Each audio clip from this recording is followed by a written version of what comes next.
and the bedpost was his own. The bed was his own. The room was his own. Best and happiest of all, the time before him was his own, to make amends in. I will live in the past, the present, and the future, Scrooge repeated as he scrambled out of bed. The spirits of all three shall strive within me. Oh, Jacob Marley, heaven and the Christmas time be praised for this. I say it on my knees. Old Jacob, on my knees. He was so fluttered and so glowing with his good intentions that his broken voice would scarcely answer to his call. He had been sobbing violently in his conflict with the spirit, and his face was wet with tears. "They are not torn down," cried Scrooge, folding one of his bed curtains in his arms. "They are not torn down, rings and all, they are here. I am here. The shadows of the things that would have been may be dispelled. They will be. I know they will."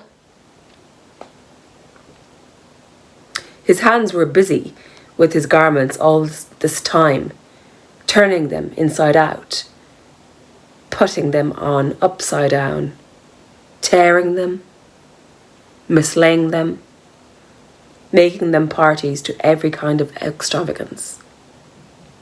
"I don't know what to do," cried Scrooge, laughing and crying in the same breath, making a perfect lacoon of himself with his stockings.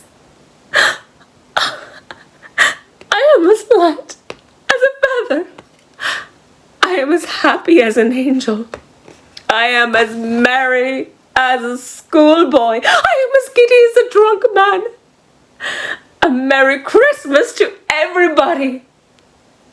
A Happy New Year to all the world. Hello here. Woo! Hello." He had frisked into the sitting room and was now standing there, perfectly winded. "There's the saucepan that the gruel was in," cried Scrooge, starting off again and going round the fireplace. "There's the door by which the ghost of Jacob Marley entered. There's the corner where the ghost of Christmas present sat. There's the window where I saw the wandering spirits. It's all right. It's all true. It all happened." Really, for a man who'd been out of practice for so many years, it was a splendid laugh, a most illustrious laugh. The father of a long, long line of brilliant laughs. I don't know what day of the month it is," said Scrooge. "I don't know how long I've been among the spirits. I don't know anything. I'm quite a baby." "Never mind. I don't care. I'd rather be a baby. Hello! Whoop! Hello there!" He was checked in his transports by the churches ringing out the lustiest peals he had ever heard. Clang, clash, hammer, ding dong bell, bell dong ding hammer, clang, clash. Oh, glorious, glorious. Running to the window, he opened it and put out his hand. No fog, no mist, clear, bright, jovial, stirring, cold, piping for the blood to dance to. Golden sunlight, heavenly sky, sweet fresh air, merry bells. Oh, glorious, glorious. "What's today?" cried Scrooge, calling downward to a boy in Sunday clothes, who perhaps had loitered in to look about him. "Eh?" returned the boy, with all of his might of wonder. "What's today, my fine fellow?" said Scrooge. "Today?" replied the boy. "Why, Christmas Day!" It's Christmas Day, said Scrooge to himself. I haven't missed it. The spirits have done it all in one night. They can do anything they like. Of course they can. Of course they can. Hello, my fine fellow. "Hello," returned the boy. Do you know the poulterers in the next street but one at the corner? Scrooge inquired. "I should hope I did," replied the lad. An intelligent boy, a remarkable boy. Do you know whether they've sold the prize turkey that was hanging up there? Not the little prize turkey, the big one. "What? The one as big as me?" returned the boy. That's a delightful boy. It's a pleasure to talk to him. Yes, my buck. "It's hanging there now," said the boy. Is it? Go and buy it. "Walk-er!" exclaimed the boy. No. I am in earnest. Go and buy it, and tell them to bring it here, that I may give them direction where to take it. Come back with the man, and I'll give you a shilling. Come back with him in less than 5 minutes, and I'll give you half a crown. The boy was off like a shot. He must have had a steady hand at a trigger. Who could have got a shot off half so fast? I'll send it to Bob Cratchit's, whispered Scrooge, rubbing his hands and splitting with a laugh. He shan't know who sends it. It's twice the size of Tiny Tim. Joe Miller never made such a joke as sending it to Bob will be. The hand in which he wrote the address was not a steady one, but write it he did, somehow, and went downstairs to open the street door, ready for the coming of the poulterer's man. As he stood there, waiting on his arrival, the knocker caught his eye. I shall love it as long as I live, cried Scrooge, patting it with his hand. I scarcely ever looked at it before. What an honest expression it has in its face. It's a wonderful knocker. Oh, here's the turkey. Hello, Whoop. How are you? Merry Christmas. It was a turkey. He never could have stood upon his legs, that bird. He would have snapped them short off in a minute like sticks of sealing wax. Well, it's impossible to carry that to Camden Town, said Scrooge. You must have a cab. The chuckle with which he said this, and the chuckle with which he paid for the turkey, and the chuckle with which he paid for the cab, and the chuckle with which he recompensed the boy, were only to be exceeded by the chuckle with which he sat down, breathless, in his chair again, and chuckled till he cried. Shaving was not an easy task, for his hand continued to shake very much, and shaving requires attention, even when you don't dance while you're at it. But if he had cut the end of his nose off, he would have put a piece of sticking plaster over it and been quite satisfied. He dressed himself all in his best, and at last got out into the streets. The people were by this time pouring forth, as he had seen them with the ghost of Christmas present, and walking with his hands behind him, Scrooge regarded every one with a delighted smile. He looked so irresistibly pleasant. In a word, that 3 or 4 good-humoured fellows said, "Good morning, sir, a Merry Christmas to you."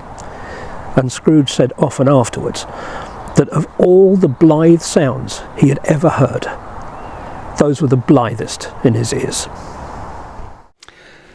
He had not gone far when, coming on towards him, he beheld the portly gentleman who had walked into his counting house the day before, and said, "Scrooge and Marley, I believe." It sent a pang across his heart to think how this old gentleman would look upon him when they met, but he knew what path lay straight before him, and he took it. "My dear sir," said Scrooge, quickening his pace and taking the old gentleman by both his hands. "How do you do? I hope you succeeded yesterday. It was very kind of you.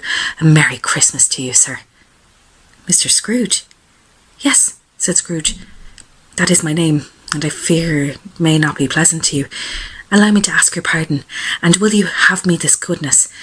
Here Scrooge whispered in his ear. "Lord bless me," cried the gentleman, as if his breath was taken away. "My dear Mr. Scrooge, are you serious?" "If you please," said Scrooge. "Not a farthing less. A great many back payments are included in it, I assure you. Will you do me that favour?" "My dear sir," said the other, shaking hands with him, I don't know what to say to such "Don't say anything, please," retorted Scrooge. "Come and see me. Will you come and see me?" "I will," cried the old gentleman, and it was clear that he meant to do it. "Thank ye," said Scrooge. "I am much obliged to you. I thank you 50 times. Bless you." He went to church and walked about the streets and watched the people hurrying to and fro, and patted children on the head and questioned beggars and looked down into the kitchens of houses and up to the windows, and found that everything could yield him pleasure. He had never dreamed that any walk, that anything, could give him so much happiness. In the afternoon, he turned his steps towards his nephew's house. He passed the door a dozen times before he had the courage to go up and knock, but he made a dash and did it. "Is your master at home, my dear?" said Scrooge to the girl. "Nice girl, very." "Yes, sir." "Where is he, my love?" said Scrooge.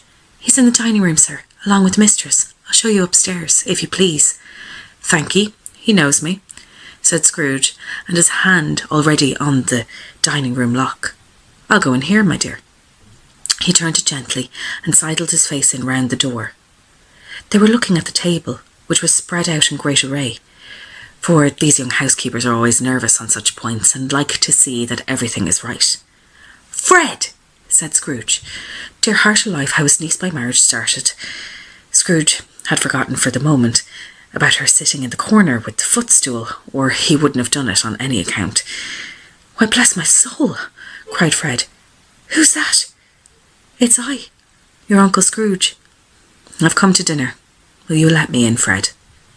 "Let him in? Oh, it is a mercy he didn't shake his arm off. He was at home in 5 minutes. Nothing could be heartier. His niece looked just the same. So did Topper when he came. So did the plump sister when she came. So did everyone when they came. Wonderful party, wonderful games, wonderful unanimity, wonderful happiness." He was early at the office next morning. Oh, he was early there. If he could only be here first and catch Bob Cratchit coming late, that was the thing he had set his heart upon. And he did it. Yes, he did. The clock struck 9, no Bob. 1:15, no Bob. He was full 18 minutes and a half behind his time.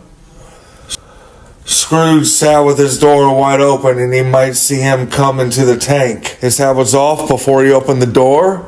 His comforter, too. He was on his stool in a jiffy, driving away with his pen, as if he were trying to overtake 9 o'clock. "Hello," growled Scrooge, in his accustomed voice, as near as he could feign it. "What do you mean by coming here at this time of day?" "I am very sorry," said Bob. "I am behind my time." "You are?" repeated Scrooge. "Yes, I think you are. Step this way, sir, if you please. It's only once a year, sir," pleaded Bob, appearing from the tank. "It shall not be repeated. I was making rather merry yesterday, sir." "Now, I'll tell you what, my friend," said Scrooge. "I am not going to stand this sort of thing any longer. And therefore," he continued, leaping from his stool and giving Bob such a dig in the waistcoat that he staggered back into the tank again, "and therefore I am about to raise your salary." Bob trembled and got a little nearer to the ruler. He had a momentary idea of knocking Scrooge down with it, holding him and calling to the police and the court to help him, and a straight waistcoat. "A Merry Christmas, Bob," said Scrooge, with an earnestness that could not be mistaken, as he clapped him on the back. "A Merry Christmas, Bob, my good fellow. Now I have given you for many a year, I'll raise your salary, and endeavor to assist your struggling family. And we will discuss your affairs this very afternoon, over a Christmas bowl of smoking bishop, Bob. Make up the fires, and buy another coal scuttle before you dot another I, Bob Cratchit." Scrooge was better than his word.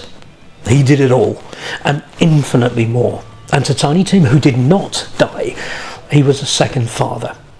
He became as good a friend, as good a master, and as good a man as the good old city knew, or any other good old city, town or borough in the good old world.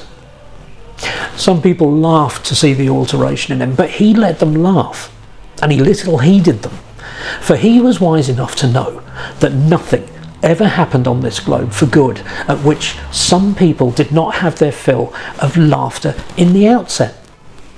And knowing that such as these would be blind anyway, he thought it quite as well that they should wrinkle up their eyes in grins as have the malady in less attractive forms. He had no further intercourse with the spirits, but lived upon the total abstinence principle ever afterwards. And it was always said of him that he knew how to keep Christmas well, if any man alive possessed the knowledge. May that be truly said of us, and all of us. And so, as Tiny Tim observed, God bless us, everyone.